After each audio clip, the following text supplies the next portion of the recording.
तो आइए आज हम आपको फील करवाते हैं लाइट के डबल की। पर मैथमेटिक्स में जो ताकत है उस ताकत से हम आपको आज फील करवा देंगे कि लाइट से अधिक स्पीड होती है। तो मैक्सिमम कितना हुआ? 40 किलोमीटर हुआ। तब यहाँ पर हमारी रिलेटिव स्पीड काम में आती है जब हम ट्रेन प्रॉब्लम सॉल्व करते हैं।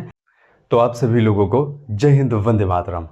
तो आइए आज हम आपको फील करवाते हैं लाइट के डबल की स्पीड। मतलब मॉडर्न साइंस हमारी कहती है कि इस यूनिवर्स में लाइट की स्पीड से अधिक कोई और स्पीड हो ही नहीं सकती। पर मैथमेटिक्स में जो ताकत है उस ताकत से हम आपको आज फील करवा देंगे कि लाइट से अधिक स्पीड होती है। प्रैक्टिकली पॉसिबल है कि नहीं है उसके विषय में मुझे नहीं पता, पर मैथमेटिक्स में क्या दम है, क्या ताकत है, उस ताकत से हम आपको फील करवाते हैं कि लाइट से डबल की स्पीड भी हो सकती है। तो आइए सबसे पहले हम समझते हैं रिलेटिव स्पीड से। रिलेटिव स्पीड में बड़ी ताकत होती है। कैसे? जैसे मान लीजिए यहाँ पे दो बॉडी हैं, ठीक है ना। एक बॉडी की स्पीड 30 किलोमीटर पर आवर है, एक बॉडी की स्पीड 40 किलोमीटर पर आवर है, ठीक है ना। अब अगर दोनों को सेम टाइम पर स्टार्ट किया जाए तो और सेम टाइम पर स्टॉप किया जाए तो आप देखेंगे कि एक बॉडी हमारी 30 किलोमीटर पर आकर रुकेगी, यानी कि 1 घंटे बाद, यानी कि इस बॉडी को हम ए मान लेते हैं, इस बॉडी को बी मान लेते हैं। तब 1 घंटे बाद यह बॉडी हमारी ए 30 किलोमीटर पर आके रुकेगी और 1 घंटे बाद हमारी यही बॉडी बी जो है ये 40 किलोमीटर पर आकर रुकेगी, ठीक है ना। ये बात समझ में आई? अगर हम ऐसा कर देते हैं, क्या कर देते हैं कि चलो ठीक है, बॉडी ए जो है हमारी इस डायरेक्शन में जाएगी और बॉडी बी हमारी जो है इस डायरेक्शन में जाएगी, ठीक है ना। अब यहां पर देखा जाए तो मैक्सिमम दूरी कितनी तय हुई है? 40 किलोमीटर। अब अगर इन दोनों को 1 घंटा चलाया जाए तो 1 घंटे में दोनों मिलकर जब जहां पर मिलेंगी, जहां पर बॉडी ए और बॉडी बी दोनों मिलेंगी, मिलने के बाद ये बीच की दूरी कितनी हो जाएगी? 70 किलोमीटर। कितनी किलोमीटर हो जाएंगे? 70 किलोमीटर ना, आवर नहीं, 70 किलोमीटर हो जाएंगी। बात समझ में आई? यहाँ पर 1 घंटे में जब हम सेम डायरेक्शन में चलाएं तो मैक्सिमम कितना हुआ? 40 किलोमीटर हुआ। लेकिन यहाँ पर जब हम अपोजिट डायरेक्शन में चला दिए तो कितना हुआ? 70 किलोमीटर। कहने का मतलब बस यहाँ पे डायरेक्शन का खेल है। कहने का मतलब यहाँ पर डायरेक्शन बदल देने से दोनों मिल करके जो डिस्टेंस ट्रेवल कर रही हैं वो 70 किलोमीटर डिस्टेंस ट्रेवल कर रही हैं, ठीक है ना। इतनी बात समझ में आई? तो मैथमेटिक्स की जो ताकत है उस ताकत को हम थोड़ा सा फील करवाते हैं आपको। अगर हम ऐसा कर दें कि इस बॉडी को और इस बॉडी को ऐसे ट्रेवल करवाएं, अब इसमें कोई पर्सन बैठा होगा, इसमें भी कोई पर्सन बैठा होगा, ठीक है ना, और इनको हम सेम डायरेक्शन में चला दें, ठीक है ना। स्पीड वही, इसकी 30 है, 30 किलोमीटर पर आवर है और इसकी 40 किलोमीटर पर आवर है, ठीक है ना। और यहाँ पर भी 30 किलोमीटर पर आवर है, 40 किलोमीटर पर आवर है, ठीक है ना। अब देखिए जब ये बॉडी 40 किलोमीटर पर आवर वाली इसको जब क्रॉस करेगी तो इसमें बैठे हुए पर्सन को ये फील होगा। तो कहने का मतलब ये है कि जब ये बॉडी बी इस बॉडी ए को ओवरटेक करेगी तो इसमें बैठा हुआ पर्सन क्या फील करेगा कि ये जो बॉडी बी है इससे 10 किलोमीटर फास्ट ओवरटेक की है।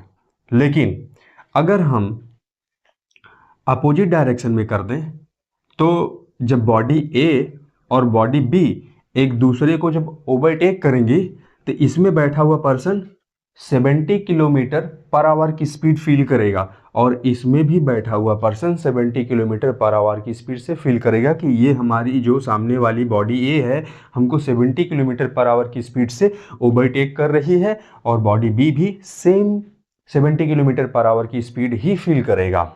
तो अगर इतना समझ में आ गया तो आइए अब हम आपको बताते हैं कि कैसे लाइट के डबल स्पीड को हम फील कर सकते हैं, ठीक है। तो प्रैक्टिकली तो अभी लाइट की स्पीड भी पॉसिबल नहीं है, तो आइए थ्योरेटिकली समझ ही लिया जाए कि कैसे लाइट की डबल स्पीड हो सकती है। देखिए, मैं यही मानता हूँ कि मैथमेटिक्स में बहुत ताकत है, और मैथमेटिक्स इसीलिए हमें रट के नहीं पढ़ना चाहिए, समझ के पढ़ना चाहिए।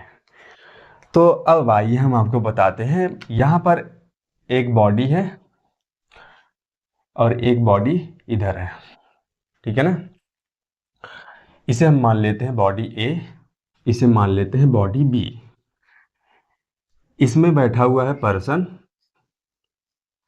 ठीक है ना, और इसमें भी बैठा हुआ है पर्सन, ठीक है ना। अब इसमें जो बॉडी ए की स्पीड है वो लाइट की स्पीड के बराबर है। तो बॉडी ए की जो स्पीड है वो लाइट की स्पीड के बराबर है, क्या है, 3.0 इंटू 10⁸ मीटर पर सेकेंड। अगर इसे हम किलोमीटर में कह दें तो क्या हो जाएगा, 3 लाख किलोमीटर पर सेकेंड ना। और ऐसे ही सेम स्पीड हमारी बॉडी बी की क्या है, इसे हम यस मान लेते हैं ना, यस। इसे हम S2 मान लेते हैं, इसे S1 मान लेते हैं। क्या है, 3.0 इंटू 10⁸ मीटर पर सेकेंड, या फिर 3 लाख किलोमीटर पर आवर, नहीं पर सेकेंड पर सेकेंड, ठीक है ना। अब इसे हम अपोजिट डायरेक्शन में चला देते हैं, ठीक है ना। जब ये अपोजिट डायरेक्शन में आएंगे और एक दूसरे को ओवरटेक करेंगे, तब यहाँ पर हमारी रिलेटिव स्पीड काम में आती है। जब हम ट्रेन प्रॉब्लम सॉल्व करते हैं, जब दो ट्रेन सेम डायरेक्शन में या फिर अपोजिट डायरेक्शन में आती हैं, तो उनके लिए क्या फॉर्मूला होता है, अगर दो ट्रेन अपोजिट डायरेक्शन में हैं तो फिर वहाँ पे स्पीड क्या होती है, x प्लस वाई जुड़ जाती हैं, और जब सेम डायरेक्शन में होती हैं तो x माइनस वाई हो जाता है। तो यहाँ पे क्या हो जाएगा, स्पीड हमारी जुड़ जाएगी, तो क्या हो जाएगी, तो यहाँ पे स्पीड क्या हो जाएगी, s1 प्लस s2। तो ये जो बॉडी ए में बैठा हुआ पर्सन है, और बॉडी ए में बैठा हुआ पर्सन जो है, बॉडी बी में जो बैठा हुआ पर्सन है, वो कितने स्पीड को फील करेगा, s1 प्लस s2। और s1 प्लस s2 क्या है, 3 लाख